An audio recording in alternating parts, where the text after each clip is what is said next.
এমনকি হযরত আবু আইয়ুব আনসারী রাদিয়াল্লাহু তাআলা আনহু, যিনি মেজবানে রাসূল ছিলেন, রাসূলুল্লাহ সাল্লাল্লাহু আলাইহি ওয়াসাল্লাম মেজবান ছিলেন। আল্লাহ নবী সাল্লাল্লাহু আলাইহি ওয়াসাল্লাম মক্কা থেকে হিজরত করে বলে মদিনাতেই আসছে, আর মদিনাতে এসেই রাসূলুল্লাহ সাল্লাল্লাহু আলাইহি ওয়াসাল্লাম উটনি ওই তিনার ঘরেই অবস্থান করেছে। ওখানে রাসূলুল্লাহ সাল্লাল্লাহু আলাইহি ওয়াসাল্লাম বেশ কিছুদিন ছিলেন তার ঘরে।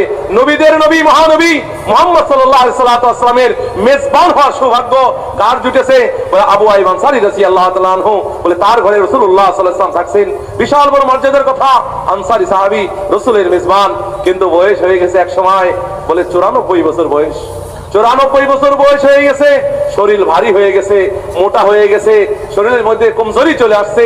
বলে যে যখন কোনো টুলের উপরে কোনো কিছুর উপর বসাইতেন তো ওই জায়গার মধ্যে শরীর আটতো না, সাইড দিয়ে এরকম ভাবে পড়ে যেত, এরকম মনে হয় ঢুলে পড়তো।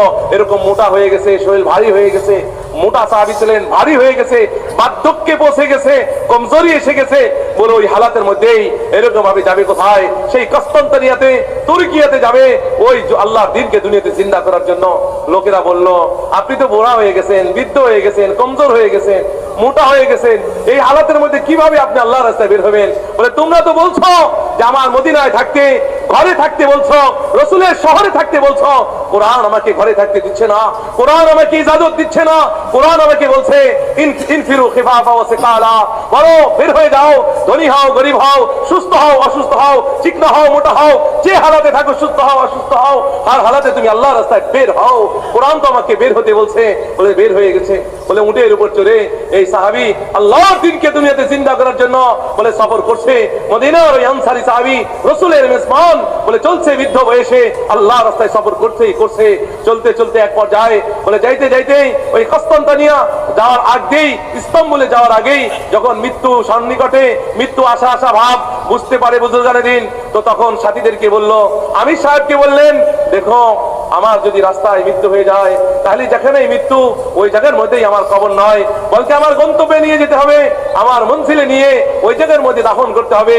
গোয়াকে তার দিলের ভিতরে এইটাই এক তামান্না ছিল, দিলের ভিতরে এইটাই এক জজ্বা ছিল, দিলের ভিতরে এইটাই একটা অনুপ্রেরণা ছিল যে আমি কিয়ামতের দিন আল্লাহ যদি আমাকে জিজ্ঞেস করে, হে আবু আইয়ুব তুমি আমার দিন দুনিয়াতে জিন্দা হয় এই জন্য তুমি কি করে আসছো, তোমার কি মেহনত ছিল বলো, যাতে করে আমি আল্লাহর সামনে কিয়ামতের দিন দাঁড়ায় বলতে পারি, আল্লাহ আমার জওয়ানিতে আমি দিনের মেহনত করেছি, আমার বয়সে আমি দিনের মেহনত করেছি, আমি জীবিত অবস্থায় তোমার দিনের জন্য নকল হরকত করেছি, আর আমার মৃত্যুর পরে আমার লাশ, আমার মৃত্যু দেহ, আমার লাশ তোমার দিনের জন্য হরকত করেছে, হিজরত করেছে তোমার দিনের জন্য। যাতে কিনা কিয়ামতের দিন আমি এই কথা বলতে পারি। মহতারাম ভাই, দোস্ত বুজুর্গ, সাহাবাদের প্রত্যেক তবকার সাহাবাদের দিলের ভিতরে এক জ্বলন ছিল, এক ব্যথা ছিল, দিলের ভিতরে এক জ্বলন ছিল, দিলের ভিতরে এক ব্যথা ছিল, কিভাবে আল্লাহর দ্বীনকে দুনিয়াতে জিন্দা করা যায়।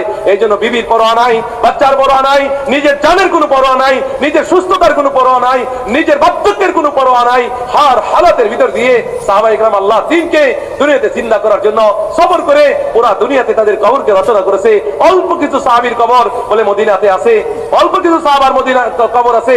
বলে এক সাহাবীর মৃত্যু বলে মদিনাতেই হয়ে গেল, মদিনাতে তার মৃত্যু হয়ে গেল। রাসূলুল্লাহ সাল্লাল্লাহু আলাইহি সাল্লাম তার জানাজায় এসে কথা বললেন, কাশ আয় আফসোস যদি তার এই মৃত্যু তার এই জন্মস্থানে না হতো, তার জন্মস্থানে যদি তার মৃত্যুর স্থান না হতো, তার জন্মস্থানে যদি তার কবরস্থান না হতো কতই না ভালো ছিল, তার জন্মের স্থানে যদি তার কবরস্থান না হতো তো কতই না ভালো ছিল। অথচ রাসূল জানাজা পড়াচ্ছে, মদিনার মসজিদে তার জানাজা হচ্ছে, নবীজি তাকে জানাজা পড়াচ্ছেন। বলে যে এরকম ভাবে জান্নাতের বাকিতে তার কবর হবে। তারপর নবীজি সাল্লাল্লাহু আলাইহি ওয়াসাল্লাম বললেন, কাশ এই সাহাবীর মৃত্যু যদি বলে তার জন্মস্থানে মদিনায় না হয়ে অনেক দূরে যদি তার কবর হইতো, কেননা যে ব্যক্তি আল্লাহর দ্বীনের জন্য যত দূরে গিয়ে তার কবরকে বানাইবে, যত দূরে গিয়ে তার কবরকে রচনা করবে, বলে এই পুরা রাস্তা পুরা জায়গাটুকু এত বড় করে আল্লাহ একটা মাহল আর বালাখানা বানায় আল্লাহ জান্নাতের মধ্যে তাকে দান করে দিবেন, দান করে দিবেন।